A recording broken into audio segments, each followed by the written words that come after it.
안녕하세요. 저는 쌍둥이를 키우고 있는 30대 싱글맘입니다. 저의 전 남편은 말 그대로 쓰레기 같은 남자였어요. 그런 남자를 왜 좋아하게 됐는지 지금의 저는 이해가 가지 않지만 그 당시에는 남편의 그런 철없는 모습도 너무 귀여워 보였거든요. 저는 당시 32의 나이로 외모가 콤플렉스인 수수한 여자였어요. 그래서 남자친구를 몇 번 사귄 적도 없지만 사귄 후에는 생각과는 다르다는 이유로 차이기 쉬운 여자였어요.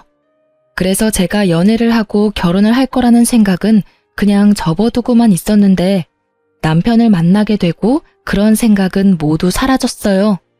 처음 남편을 만난 건 술집이었어요. 저도 남편도 각자 다른 친구와 함께 왔었는데 어쩌다 보니 합석을 하게 됐고 그 과정에서 남편과 친해지게 됐죠. 그때 남편은 푸념처럼 말하곤 했어요. 부모님이 빨리 결혼해서 아이를 가지기를 원한다. 하지만 자기는 그렇게 해줄 여자를 아직 찾지 못했다고요. 솔직히 이 남자가 부모님에게 한없이 약한 인성 좋은 사람인 줄 알았어요. 그래서 그때 이야기도 많이 나누고 연락도 많이 했었어요. 그렇지만 당신은 사귀는 사이는 아니었어요. 그런데 2-3달쯤 지나니 저에게 결혼을 전제로 사귀고 싶다고 하더군요. 얼굴은 자기 타입인데 성격은 부모님 타입이라고요. 솔직히 나보다 3살이나 어린 남자에게 이런 식으로 고백당하니 저도 가슴이 두근거리며 기분이 날아갈 듯 기쁘더라고요. 그래서 시어른 될 분들을 보러 집에 갔는데 거기서부터 너무 놀랐었어요. 집은 비싸 보이는 전원주택에 부모님들도 무척 교양 있어 보여서 그냥 소시민인 나와 우리 가족이 결혼을 할 수 있을까 싶은 생각만 들더라고요. 그런데 의외로 그 집에 갔더니 시어른들이 너무 좋아하셨어요. 그렇게 두 분의 마음에 쏙 들어 결혼을 하게 됐고 결혼 후에는 금전적으로 도움도 많이 받았어요. 시부는 엄격한 면이 있지만 상냥하신 분이고 시모도 친절하고 부드러운 분이셨거든요. 그런 제 결혼 생활은 완벽한 신데렐라 스토리가 될 뻔했지만 저에게는 문제가 하나 있었어요. 바로 외동아들로 곱게 큰 남편이 철이 없고 생각이 너무 짧다는 거였어요. 사실 결혼 후에 들은 이야기였는데 시부모가 저를 좋아한 이유도 제가 연상에다 차분한 성격이라 남편을 잘 단속할 거라고 생각했기 때문이었대요. 그런 이야기까지 듣고 나니 가정의 평화를 위한 책임감이 막중해지더군요. 그러다 찾아온 위기는 아이를 낳기 전이었어요. 그때는 한창 아이를 낳으려 노력하던 때였어요. 시부모님이 너무 손주를 원하기도 하셨지만 저도 슬슬 더 늦으면 노산이 될 상황이 오기 시작했으니까요. 그렇게 열심히 시험관 준비 중이었는데 남편은 그때쯤 점점 늦게 들어오기 시작했어요. 남편은 당시 중소기업에서 일하고 있었어요. 그런데 결혼 1년 차에는 꼬박꼬박 집에 잘 들어오더니 2년이 넘어가자 점점 풀리기 시작했어요. 취해서 들어오는 것도 많았지만 다음날 새벽에 집에 들어온 적도 많았어요. 처음에는 야근하고 회식하느라 늦는다는 남편의 말을 믿었는데 뒤로 갈수록 믿기 힘들어지더라고요. 왜냐면 퇴근 시간인 저녁 6시 이후로는 절대 제 연락을 받지 않는 거예요. 그리고는 집에 들어오기 직전에 연락을 한다거나 아예 답이 없이 늦은 적도 많았어요. 처음에는 바빠서 그런 거라 생각했는데 이렇게 계속 바쁠 리가 없잖아요. 야근을 한다면 야근 수당이 붙어서 월급이 많아져야 하는데 월급은 계속 그대로고요. 그렇다면 이유는 2가지 중 하나였죠. 야근을 하지 않고 내게 거짓말을 했거나 야근을 했지만 야근 수당을 다른 데에 썼거나 솔직히 어느 쪽이든 문제는 있다고 생각했어요. 어떻게 할까 고민하다가 오랜만에 만난 고향 친구가 좋은 생각을 알려주더라고요. 네 이름으로 전화해서 안 받으면 다른 사람 이름으로 연락해봐. 똑같이 안 받으면 바쁘다는 거고 혹시나 받으면 남편이 네 전화를 피한다는 뜻이지. 참으로 좋은 생각인 것 같더라고요. 그래서 일단 남편에게 전화를 걸었어요. 그때가 저녁 8시쯤이었는데 역시나 전화를 받지 않더군요. 그리고 친구의 계정으로 남편의 SNS에 안녕하세요 라고 짧게 연락을 시도했어요. 그런데 갑자기 바로 연락이 오더라고요. 그 연락을 보니 화가 완전 뻗치더라고요. 게다가 연락 온 메시지가 더 열받게 했어요. 남편 놈은 안녕하세요라는 물음에 누구였지? 혹시 그때 그 클럽에서 만난 사람인가? 하고 보냈던 거예요. 열받은 저는 바로 제 폰으로 남편에게 연락을 했어요. 역시나 받지 않길래 남편에게 톡을 보냈죠. SNS 계정으로 인사 보낸 건 아니까 지금 당장 집에 들어와? 라고 말이죠. 저는 친구에게 미안하다고 하고 집으로 돌아가 남편을 기다렸어요. 그런데 간 크게도 남편은 4시간이나 지나 자정을 훌쩍 넘긴 시간에 어슬렁어슬렁 들어오더라고요. 자기가 뭘 잘못했는지도 모르는 그런 태연한 얼굴. 저는 열이 받았어요. 내가 들어오라고 했는데 여태껏 뭐 했어? 야근한다는 것도 다 거짓말이지? 좀 그만해. 짜증나게 왜 이렇게 집착하는 건데? 결혼했으면 이제 슬슬 놔줘야 할 때 되지 않았어? 짜증나게 맨날 저녁에 전화하고. 바쁜데 너 때문에 일도 제대로 못한다고. 얼굴 가득 짜증을 채운 남편 놈을 보니 기가 차서 말도 안 나오더라고요. 왜 방귀 낀 놈이 화를 낼까요? 지금 이 상황에서는 제가 화를 내야 하는 거잖아요. 지가 뭘 잘못했다고 짜증을 내는지. 뻔뻔한 남편 놈의 태도에 저는 더 열이 받아버렸죠. 도대체 뭘 하고 싸돌아다니느라 와이프 전화 연락 다 씹는 건데 모르는 여자 연락받을 시간은 있고 내 연락받을 시간은 없어? 모르는 사람이 연락 오니까 아는 사람인가 싶어서 다시 연락했던 거고 당신은 어차피 집에 빨리 오라는 이야기만 할 거니 일부러 안 받은 거지. 내가 이렇게 된 데는 네 책임도 있잖아. 매번 똑같은 걸로 전화하는데 안 지쳐? 뚫린 입이라고 멍청한 소리를 마구마구 짓거리는 남편을 보니 새삼스레 제가 왜 이런 남자랑 결혼했나 싶은 생각이 들었어요. 와이프가 화를 내는 게 당연한 이 상황에서 뭐가 그렇게 당당한 건지. 야, 내가 매번 똑같은 거 물어볼 거 알면 미리 늦게 간다 일찍 간다 이야기하면 될 일 아냐. 그러면 내가 너 기다리느라 언제 오냐고 물을 필요 없고. 그리고 너 늦게 오는 거 여자 만나느라 그런 거지? 그런 거 아니라고. 너 완전 상상력이 대단하네. 내가 여자 만난 증거라도 있어? 증거가 있으면 가져와. 나는 너무 결백하거든. 솔직히 나처럼 사람 좋아하고 노는 거 좋아하는 사람이 여태껏 결혼하고 한 번도 그렇게 즐기지를 못했는데 무슨 여자야? 너 여기서 한 발짝만 더 가면 의부증이야. 알아? 그러니까 내 일에 신경 쓰지 마. 저는 뱃속에서 솟아오르는 분노를 꾸역꾸역 삼켰어요. 큰 소리를 내지 않으려 얼마나 고생했는지 계속 침을 삼켜야 했어요. 의부증? 네가 그렇게 행동을 하니까 내가 의심하는 거잖아. 그리고 진짜로 의부증이 어떤 건지 보여줄까? 네가 제일 싫어하는 집착질 보여줘봐. 그래, 너 마음대로 살아봐. 그럼 나도 내 마음대로 시댁에 다 일러 바칠 거니까. 저는 결국 최종 병기를 꺼냈죠. 시댁. 예전에 남편이 제게 이렇게 말했었어요. 부모님은 끊을 수 없는 돈줄이자 족쇄라고 말이죠. 그러니 시댁 이야기만 나오면 약해질 수밖에 없는 거죠. 남편이 중소기업에서 박봉으로 일하면서도 넉넉하게 살 수 있는 건 시댁에서 주는 용돈 때문이었어요. 시부는 매달 우리 집에 80만 원 정도를 주고 계셨어요. 저랑 남편이랑 딱 40씩 나눠 썼는데 그게 크거든요. 꽁돈이라는 생각도 들고, 근데 시댁에서는 한 가지 원칙은 지키셨어요. 남편이 사고를 치면 용돈을 끊어버려요. 물론 시부께서 몰래 제 손에 80만 원씩 쥐어주셨지만 남편은 그런 사정 따위 모르고 있고요. 그리고 그 시댁 어른들은 저를 남편보다 더 믿고 있었으니까요. 남편도 그걸 아는지 결국은 화를 꾹꾹 참으며 말하더군요. 집에는 말하지 마. 일찍 오면 되지? 진짜 너 치사하다. 어떻게 그런 걸로 사람 약점을 잡고 흔들어? 내가 큰 거 바래? 연락 잘하고 늦는 거 좀 피하고 여자 만나지 말고. 그 3가지는 결혼한 유부남의 필수 조건 아니야?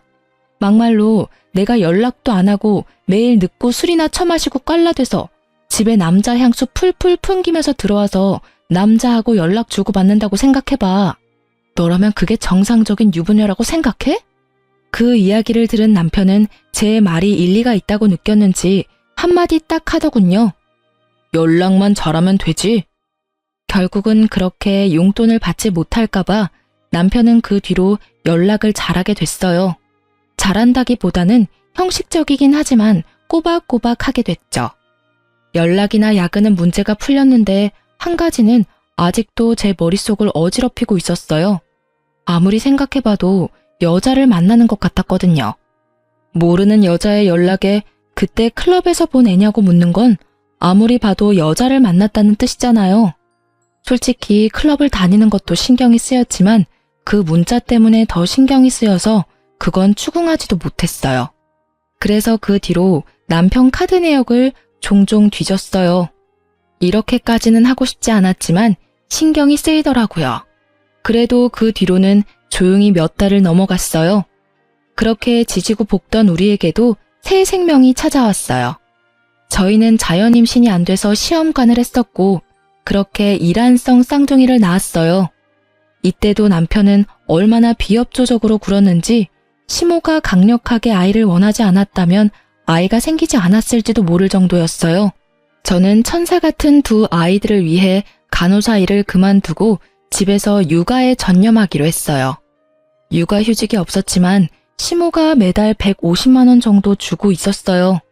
솔직히 우리가 살고 있는 집도 차도 모두 시부모 명의라 저희 앞으로는 돈 나가는 게 별로 없었어요. 게다가 시모는 자주 저희 집으로 배달을 시켜주셨어요.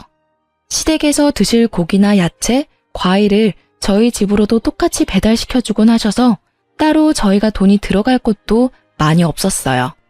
대신 쌍둥이 육아는 거의 혼자서 해야 해서 힘들긴 했어요. 그렇게 육아에 제가 신경을 온통 뺏기고 있을 때 망할 놈은 주말마다 놀러 나가기 바빴어요. 그래도 평일에는 일찍 집에 들어오려고 했으니 저도 평범하게 생각했었고요. 게다가 친구와 주말에 여행을 가거나 일로 출장을 가는 일이 잦아져서 남편의 폰에 위치 추적 어플도 설치했었거든요. 혹시나 또 다른 여자 만나러 갈까 봐서요. 그런데 항상 간다던 목적지 그대로였고 친구들도 모두 사진 찍어서 보내니 의심할 게 없었어요. 그렇게 지내다가 하루는 시모와 병원에 다녀오는 길에 아무 생각 없이 위치 추적 어플을 켰어요.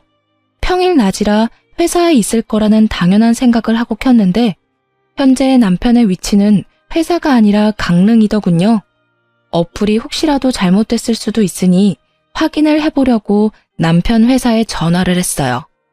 남편이 연락을 안 받는다고 하고 바꿔달라고 했더니 남편이 연차를 썼다고 하는 거예요. 저는 그 말에 잊고 있던 분노가 치밀어 오르는 것을 느꼈어요. 애들이 있으니 화는 못 내고 참고 있었는데 더 미쳐버리겠더라고요. 와이프에게 숨기고 평일에 연차를 썼다. 분명히 숨기고 싶은 행선지 숨기고픈 상대가 있다는 거 아니겠어요? 이건 99.9% 여자가 있는 거라는 생각이 들었어요. 그런데 아무리 요리조리 찾아봐도 꼬리를 못 잡겠더라고요. 기회를 엿보고 있었는데 며칠 뒤 주말에 남편이 인사불성이 돼서 친구들에게 실려왔더라고요. 저는 이때가 기회라고 생각하고 남편의 폰부터 뒤졌어요. 그런데 이 용의주도한 남편놈은 패턴과 비밀번호까지 싹 다 바꿔놨더라고요. 지문으로도 해봤는데 지문 인식도 안 해놨더군요. 결국 허탕만 친 저는 한숨을 쉬며 남편을 놔두려다가 남편의 넥타이가 사라진 걸 발견했어요. 아침에 나갈 때는 분명 제가 선물한 넥타이를 착용했었거든요. 그게 사라진 걸 보니 기분이 또 나빴어요. 이제는 제가 사준 선물까지 막 버리고 다니나 싶은 생각이 들었거든요. 주말이라 애들을 시댁에 맡겨놓았던 저는 남편과 같은 집에 있기 싫어서 낮쯤에 밖으로 나와 길거리를 걸었어요. 저녁까지 들어가지 않고 혼자 시간을 보내다가 중고거래 어플에서 보내온 알림을 받고 집으로 향했어요. 공기청정기를 시모가 새로 사줘서 기존에 쓰던 걸 중고거래하려고 했거든요. 그 글을 올려놨었는데 누군가 연락이 온 거죠. 그 연락을 확인하러 중고거래 어플에 들어간 저는 그곳에서 잃어버린 물건 주인을 찾는다는 최신 글을 보고 깜짝 놀랄 수밖에 없었어요. 바로 뒷면에 남편 이름이 적힌 남편의 넥타이였거든요. 집 근처에 술집 사장이 올린 글이었는데 어제 처음 온 손님 넥타이라며 가져가라고 글을 올려놨더라고요. 저는 이거다 하고 생각하고는 후다닥 술집으로 향했어요. 안녕하세요. 넥타이 보고 왔는데요. 저희 남편 거라 찾으러 왔어요. 제가 말을 꺼내자 술집 사장님이 고개를 갸웃거리더라고요. 왜 그러세요? 아니, 어제 본 얼굴이랑 다른 것 같아서요. 어제 같이 오신 분 맞죠? 그 이야기에 드디어 꼬리를 잡았다는 생각이 들었어요. 어제 분명히 다른 여자랑 여기 온 게 틀림없었어요. 저기 혹시 그 CCTV 영상 좀 볼 수 있을까요? 어제 남편이 지갑도 잃어버린 것 같아서 확인 좀 하려고요. 물론 그런 적은 없지만 이렇게라도 말하지 않으면 CCTV를 보여주지 않을 것 같아 그렇게 말하고 CCTV 영상을 돌려봤어요.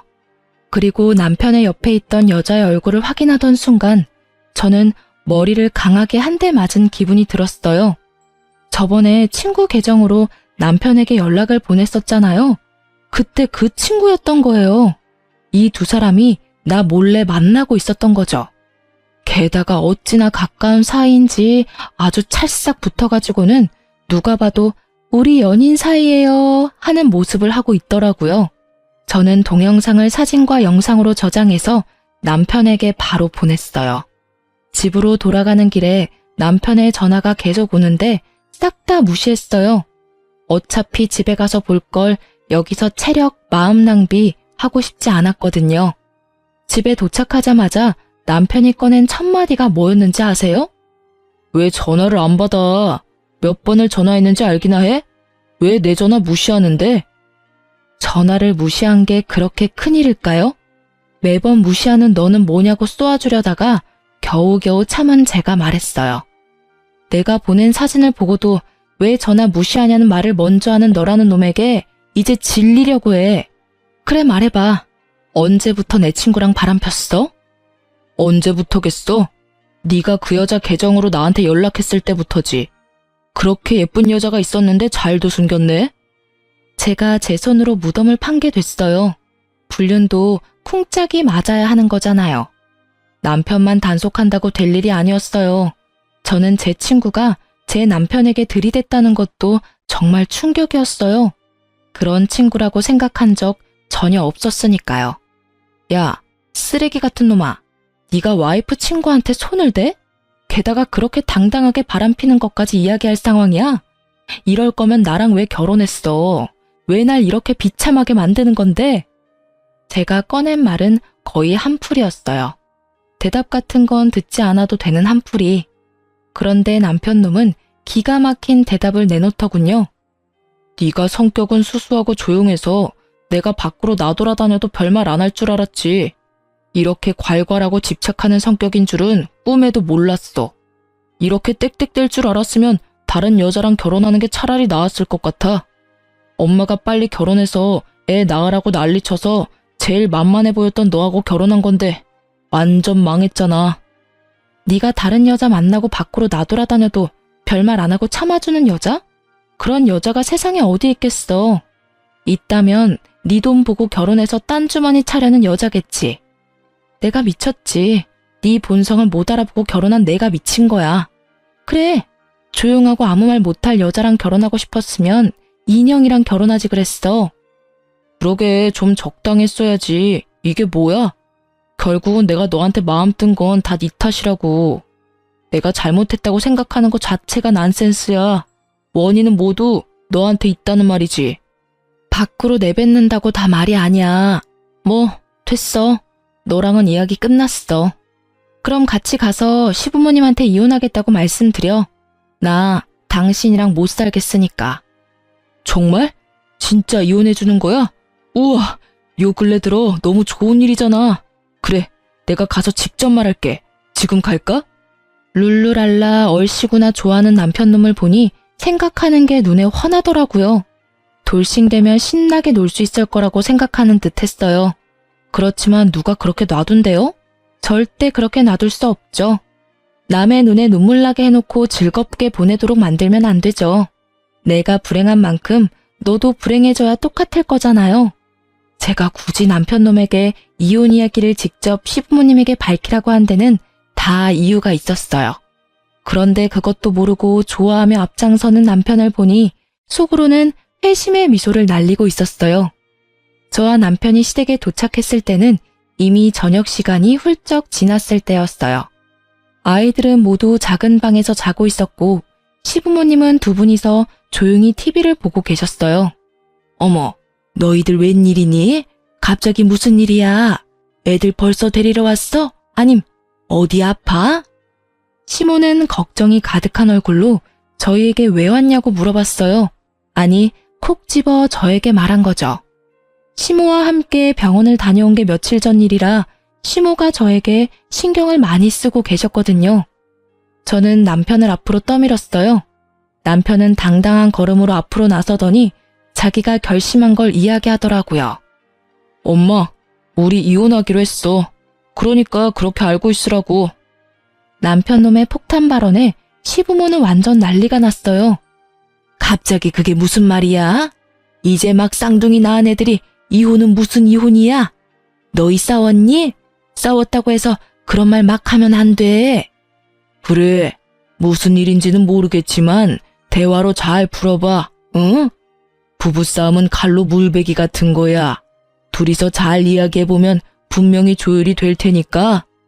시부모는 저희를 달래려 애쓰는 중이었고 남편은 그 상황에서도 아주 당당하게 말하더라고요. 아니, 남편이 밖에서 하는 일에 사사건건 참견하고 떽떽거리며 잔소리하는 거 싫어서 이혼하고 싶은 거예요. 게다가 의부증까지 있는지 저한테 위치 추적 앱 같은 거 설치해놔서 솔직히 숨 막혀서 같이 못 살겠어요. 다른 사람들이 들으면 오해하겠어. 당신은 아무 잘못 없고 나만 잘못한 것처럼 말하네? 왜 당신 바람핀 이야기는 안 해? 나한테 속이고 내 친구랑 강릉 여행 가고 술집에서 친구 옆에 끼고 놀다가 내가 선물해준 넥타이 버리고 온 건 왜 이야기를 안 해? 부모님들도 모든 상황을 다 들어야 우리가 왜 이혼을 결심했는지 이해하실 거 아냐. 누가 이야기 안 한대? 이제 막 할 거였다고. 뭐 엄마 아빠 들으신 대로 바람핀 건 사실이고요. 당분간은 돌싱으로 있고 싶어요. 솔직히 결혼 생활 내내 너무 답답했거든요. 와이프가 잘못하긴 했지만 저도 바람핀 책임은 있으니 부모님이 이 여자한테 위자료 두둑히 좀 챙겨주고 좋게 끝내면 될 것 같아요. 그 말을 들으니 제가 이혼을 결심한 게 정말로 잘한 일이라는 게 확 와닿더라고요. 여전히 철없고 정신 못 차리는 천하의 개쓰레기 같은 발언을 아무렇지 않게 하는 남편을 보니 말이죠. 그리고 그 말을 면전에서 듣고 있는 시부모의 꼭지도 함께 돌게 만들더라고요. 야, 너 미쳤어? 네가 지금 제정신으로 그런 말 하는 거냐? 당분간은 돌싱으로 있고 싶어? 이 미친놈이. 지금껏 네가 어떤 미친 짓을 해도 귀한 외동아들의 마음이 약해서 이해해주고 넘어가주고 뒤처리 다 해서 정리해줬는데 지금 네 이혼까지 우리더러 책임지라고? 네가 사람 새끼냐? 네가 잘못을 했으면 네가 책임지고 상황을 정리해야 하는 거 아니야? 그렇게 바람을 폈다고 당당하게 말할 수 있는 뻔뻔함은 도대체 어디서 생기는 거냐고? 온화하던 시부의 얼굴이 벌겋게 터질 것처럼 부풀어 올랐고 남편은 어리둥절한 표정으로 지금 이 상황을 이해조차 못하고 있더라고요. 아니, 여태껏 잘해주셨잖아요. 결혼한 거 그냥 이혼하겠다는데 왜 그렇게 심각하게 굴어요? 솔직히 애가 뭐가 그렇게 중요한데요? 저는 제 인생이 더 중요해요. 애한테 인생 붙들리는 거 딱 사양이라고요. 남편의 말에는 더 이상 생각해줄 가치조차 없었어요. 어머님, 아버님, 일이 이렇게 됐으니 며칠 전에 저와 나눈 이야기는 없던 걸로 해야 할 것 같아요. 어차피 가족이 아니면 그게 좀 힘들다고 하니까요. 아가, 안 돼. 다시 한번 생각해봐. 네가 힘든 건 내가 다 알아. 이 정신 나간 아들놈은 내가 제자리에 돌려놓을 테니까 아무 생각하지 말고 제발, 응? 너 이 미친놈아. 너 와이프의 생떼 같은 자식들 놔두고 뭐하는 짓거리야? 네가 뭔 짓을 한지 알기나 해? 이 천하의 머저리 같은 놈, 네가 결국은 이렇게 불효를 해? 아니, 왜 나한테 소리 지르냐고요? 내가 엄마 아들인데 왜 저 여자 편만 들고 있는데요? 솔직히 이것도 엄청 짜증나거든요? 내가 무슨 말만 하면 며느리한테 물어봐야 한다. 며느리랑 상의했냐? 안 되겠다, 며느리한테. 이게 정상이에요? 볼멘 소리로 불평을 쏟아내는 남편을 보더니 시부가 맞받아쳤어요. 네가 이러니까 우리가 며느리를 찾는 거 아니냐? 네가 처신을 똑바로, 아니지, 상식적으로만 해도 우리가 며느리를 찾을 리가 있겠어? 너 혼자 애 둘을 어떻게 키울 건데? 귀찮게 애는 왜 키워요? 그냥 다 이 여자 줘버려요. 애는 기회되면 다시 만들면 되지. 네가 진짜 미쳤지? 너희가 왜 시험관을 했는데? 네가 지금 시험관 아니면 애를 못 낳는다고? 그 와중에 손주들까지 우리한테서 떼어놓겠다고? 네가 사람 새끼야? 넌 도대체 뭐가 모자라서 이렇게 참한 며느리랑 이혼을 하려는 거야? 네가 여태껏 데려왔던 애들 중에 이만큼 착하고 성실한 애가 있기는 했어? 설마 또 어디서 너처럼 노는 거 좋아하는 여자 데리고 오면 우리는 허락할 생각 추호도 없어. 아버지, 그건 걱정하지 마시라고요. 저 당분간 여자 데리고 올 생각 없다니까요. 솔직히 돌싱을 좀 더 즐기고. 그 이야기에 시모가 남편 등짝을 찰싹 때리더라고요. 결국 참지 못한 거겠죠. 저는 이 쓰레기 같은 남편놈이 이제 무슨 말을 해도 더 이상 화가 안 났어요. 그냥 빠른 손절이 답이라는 것만 더 강하게 느낄 뿐이었죠. 뭘 더 즐겨 뭘? 네가 지금 엄마 목숨줄 가지고 있는 거 모르지? 이런 말까지 안 하려고 했는데 네 와이프가 나한테 뭘 해주기로 했는지 모르지? 그게 뭔데요? 뭔데 이렇게 호들갑인데요? 뭐 얼마나 대단한 거길래 거창하게 목숨줄 운운하는 건데. 네 와이프가 얼마 전에 너희 엄마랑 병원 갔다 왔어. 신장이식 적합한지 조직검사 받으러. 검사상 운이 좋은 건지 하늘이 도왔는지 조직이 잘 맞아서 이식 진행하기로 했는데 네가 지금 이혼하면 그 신장 못 받아. 엄마 매번 투석하러 다니느라 힘든데 너 때문에 이식도 못 받고 죽으면 네가 책임질 거야? 내가 며느리 신장 때문에 이러는 거 아니야. 시부모한테 신장 떼주는 게 어디 쉬운 일인 줄 알아? 네가 모자람 없이 컸다고 돈이면 다 된다고 생각하나 본데 이런 거는 돈으로 되는 문제가 아니야. 하늘이 내려준 기인을 네가 네 발로 차버리니 이 부모 속이 문드러지는 거 아니냐고. 어른들한테 잘해. 애들한테도 잘해. 성격도 좋고 너 단속도 잘하는 이런 며느리 대체 뭐가 문제라고 네 놈은 이혼을 하겠다 지랄이야? 시부의 그 말에 남편의 얼굴이 깜짝 놀라더라고요. 저는 이때 남편이 180도 돌변해서 저한테 사과라도 하면 어쩌나 생각했거든요. 솔직히 정이 뚝 떨어진지라 어차피 이혼 결심은 했는데 진심으로 사과하면 시부모님 생각에 마음이 약해지면 어쩌지 하는 생각이었죠. 그치만 저의 기우였던 거죠. 이 멍청이가 뭐라는 줄 아세요? 그러면 나한테 먼저 말했어야지. 그런 건 내가 해결해 줄 수 있으니까. 뭐? 이식을 네가 해주려고? 시부모는 기대감 하나도 없는 목소리로 남편에게 물었고 남편은 당당하게 말했죠. 지금 사귀는 여자한테 말하면 되잖아. 그 여자가 엄마한테 주면 되지. 조직검사 안 맞으면 다른 여자 데리고 올게. 그럼 됐지? 그 이야기를 듣는 저도 벙치고 시부모님도 벙치고 결국 시부모님은 화가 머리끝까지 나서는 또 등짝을 날리더라고요. 얼마나 분노했는지 시부는 말까지 더듬더라고요. 하긴 그 대사가 충격이긴 했어요. 지가 만날 여자들은 뭔 죄예요? 게다가 시부모님들이 그런 걸 허락이나 할 것 같으냐 그 말이죠. 제가 신장 주겠다고 했을 때도 극구 사양하셨던 게 시모였어요. 어차피 오래 살았다며 네 거 받고 몇 년 더 사는 게 무슨 의미냐고요. 시모는 진짜 좋은 분이신데 자식은 왜 이 모양 이 꼴인 건지. 너 이 미친놈이 말을 네가 지금 무슨 말을 한 건지 알기나 해? 그럼 그렇지. 네가 해주겠다는 말은 애초에 기대하지도 않았어. 그런데 이런 정신 나간 말을 들을 생각도 없었다고. 뭐? 여자들을 데려와서 검사를 해? 이 미친놈이 아직 정신을 덜 차렸어. 무슨 뻔뻔함으로 그런 짓을 하게 해? 아이고 머리야. 내가 자식 새끼를 잘못 키웠어. 오냐오냐 키웠더니 아주 제 앞가림 하나도 못하는 애 하나를 어른으로 키웠네. 차분하고 꼼꼼한 며느리 보고 겨우 결혼시켜놨더니 결국은 내가 또 이 꼴을 봐. 저는 이 정신나간 멍청이와는 더 이상 함께할 수 없다는 걸 재확인하고서야 시부모님에게 다시 말했어요. 어머님, 아버님, 죄송해요. 솔직히 이 사람이 저한테 사과했으면 어떻게든 참고 살아보려고 했는데 이렇게까지 말하니 이혼을 하는 게 맞는 것 같아요. 저도 이런 말씀을 드리게 돼서 너무 죄송해요. 아가, 너 없으면 얘 사람 구실하면서 못 살아. 그러니까 제발 신장 같은 건 안 줘도 되니까 옆에 붙어서 사람처럼만 살게 해줘라, 응?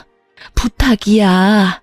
너 이혼하고 나면 얘가 데려올 여자들 안 봐도 눈에 훤해. 죽었다 깨도 너 같은 여자 못 만나. 그러니까 제발. 엄마, 뭐 하는 거야? 왜 이 여자한테 매달리는데? 그리고 내가 뭐 어때서 그러는 거냐고. 나도 철들었다니까. 엄마 신장도 내가 하나 갖다 주겠다니까. 미친놈아, 말 좀 그만해. 네가 말할 때마다 이 엄마 가슴이 무너진다. 신장 소리 어디 가서 하지도 마. 이혼하면 가족이 아닌 게 돼서 공여자가 힘들 거라고 알고 있거든요. 결국은 이렇게 이혼해서 시댁과 남이 되게 되었으니 시모와 시부가 저에게 너무 잘해주셔서 미안한 마음은 가득했지만 어쩔 수 없는 일이잖아요. 남편이 제 곁에 붙어 있다면 신장 하나 줘도 몸 관리하며 평생을 살아갈 수 있겠지만 남편 없이 애 둘을 혼자 키워야 하는 상황이면 신장 하나 없는 게 어떤 느낌인지 감도 오지 않을 만큼 두렵거든요. 결국 저는 시부모와 남편 놈을 놔두고 나왔어요. 제 이야기는 끝났고 시부모와 남편이 할 이야기가 남았겠죠. 저는 나와서 바로 상간녀인 제 친구를 찾아갔어요.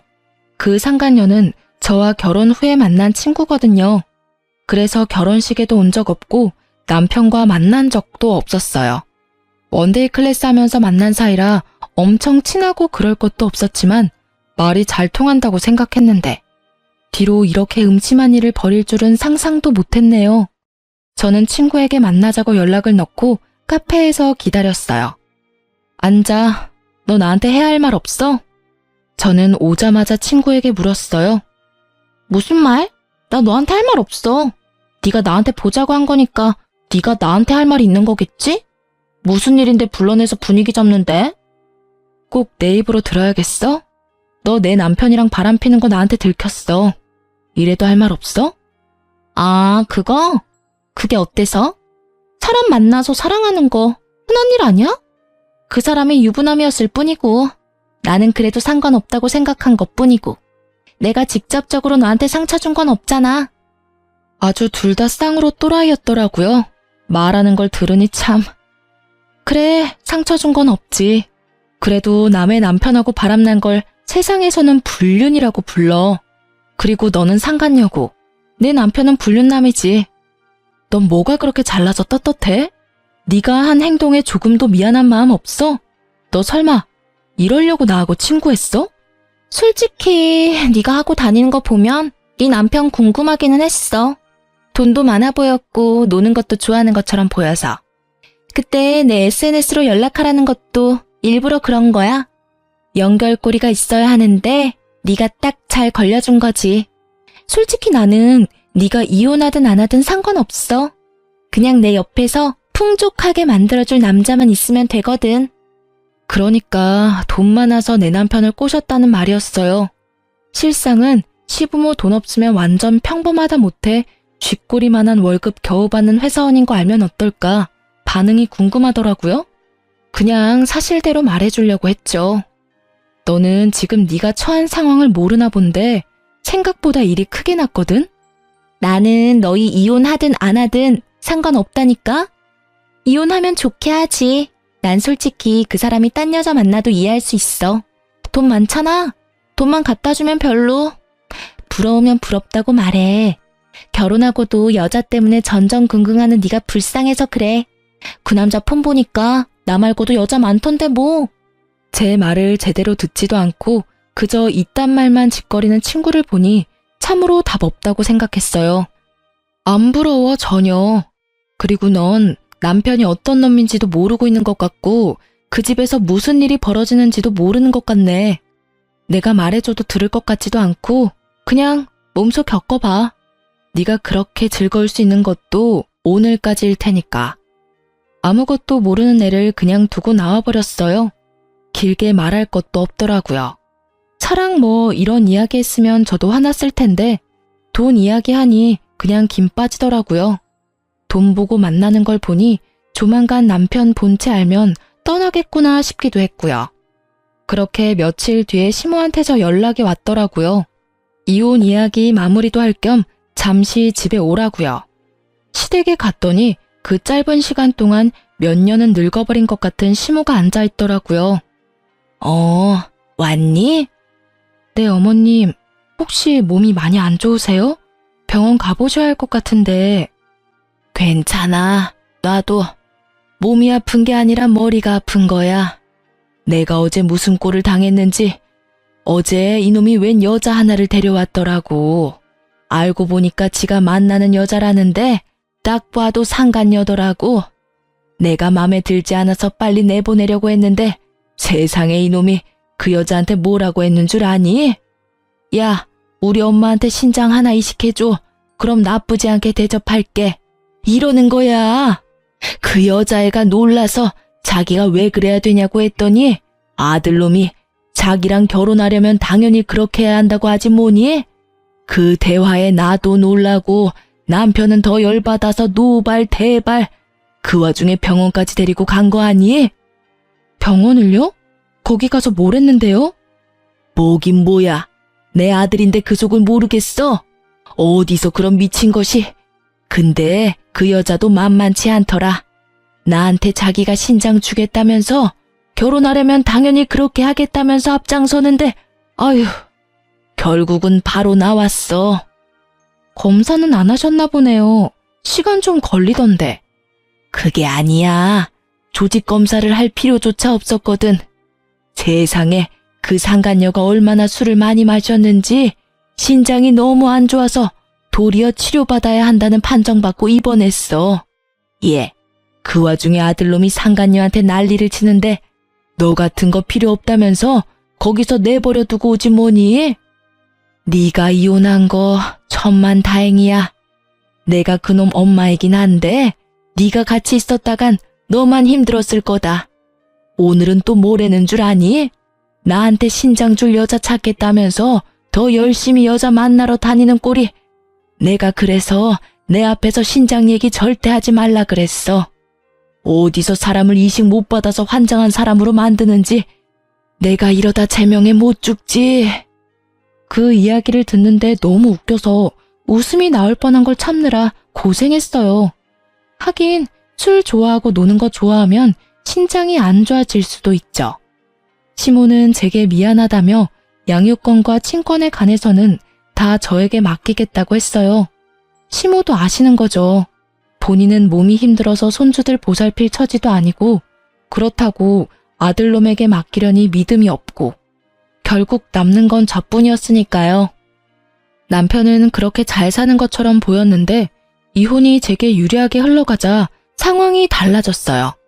너 왜 위자료 지급 안 해? 그리고 애들 양육비도 안 줬거든?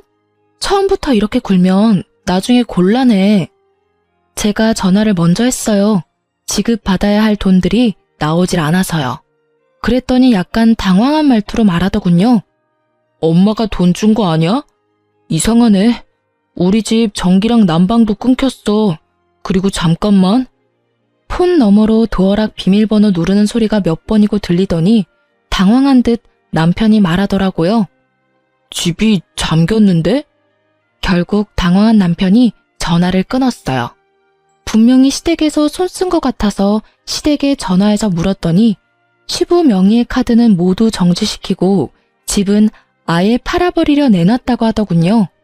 시부 말로는 이대로 놔두면 아예 인간 쓰레기가 되겠다 싶어서 이제라도 모질게 마음먹고 훈육하는 거라고 했어요. 결국 시부모의 단호한 제재에 깜짝 놀란 남편놈은 시부모에 매달리며 돈줄 끊지 말아 달라고 했지만 시부가 너도 성인이고 번듯한 직장 있으니 네 돈으로 벌어서 네 돈으로 살라고 했다네요. 그렇지만 이미 카드빚도 가득한 데다가 여자들과의 유흥에 돈을 다 써버리는 바람에 쓸 돈이 없었으니 결국 여자도 못 만나고 열심히 돈만 갚는 중이라고 해요. 위자료와 분할재산과 양육비 등을 지급받지 못한 나에게 시모가 따로 연락해서는 몰래 주시더라고요. 이러니 저러니 해도 자식에게는 약한 게 부모인가 봐요. 그래도 그냥 주는 거 아니고 전 남편 월급에서 따박따박 돈 떼어가고 계시답니다. 그분들에게 필요한 게 돈은 아닐 거예요. 다만 이 기회에 전 남편이 정신 차리기를 바라시는 거지. 그런데 그런 시모를 또 열받게 한 일이 있었다는데요. 시모가 결국 신장 이식을 친척 조카에게 받기로 하고 그 조카에게 비공식적으로 시부모의 재산을 조금 넘겨주기로 하셨대요. 워낙 고마운 일이니까요. 그런데 그 재산 넘겨준다고 열폭한 남편놈이 시댁과 그 조카 댁에 가서 난리를 치는 바람에 시부모도 완전 열이 받을 대로 받아서 한 번만 더 사고치면 나머지 남은 재산도 다른 사람들한테 다 나눠줄 거라고 으름장을 놓자 결국 쫄아서 조용히 지내고 있다고 합니다. 참 사람 일 몰라요. 철없는 놈이랑 결혼해서 피 본 거 생각하면 화딱질만 나지만 그래도 귀여운 아이를 낳게 해준 것만은 고맙다고 생각해요. 그리고 전 남편을 보면서 아무리 귀여워도 애들은 절대 오냐오냐 키우지 않겠다고 생각했어요. 귀하다고 오냐오냐 키웠더니 완전 인간 쓰레기가 되어버렸고 그 덕에 애먼 저까지 힘들었잖아요. 솔직히 이혼 후에 편했다고 말할 수는 없어요. 돈을 받았어도 독박 육아는 여전했으니까요. 그래도 애들이 조금 크니 어린이집에 보낼 수도 있고 그 사이에 일도 시작할 수 있어서 좋아요. 남편의 빈자리까지 채울 수는 없어서 친정집 가까이 이사도 했어요. 그리고 애들이 시어른들과는 관계가 돈독해서 전 남편 없을 때 몰래 시모가 부르면 애들이랑 같이 갈 때도 많아요. 이혼은 했지만 시어른 손주들이기도 하고 관계도 좋으니 막을 필요는 없다고 생각해요. 다만 제게 재혼할 사람이 생기면 그때는 어떻게 할지 잘 모르겠네요. 하지만 아직까지는 저한테 그런 사람은 없어요. 그리고 저도 만나고 싶은 마음은 없고요. 그냥 이렇게 사는 것도 좋은 것 같거든요. 실은 또 저런 남자 만날까봐 걱정되는 게 제일 크지만요. 어쨌든 글을 쓰면서도 제가 이렇게 힘들었나 싶은 마음이 들 정도로 지금은 즐겁게 살아요. 항상 나쁘고 힘든 일만 있으라는 법은 없으니까요. 함께 글을 읽고 계신 분들도 저처럼 마음이 편안해지셨으면 좋겠네요. 지금까지 제 사연 들어주셔서 무척 감사합니다.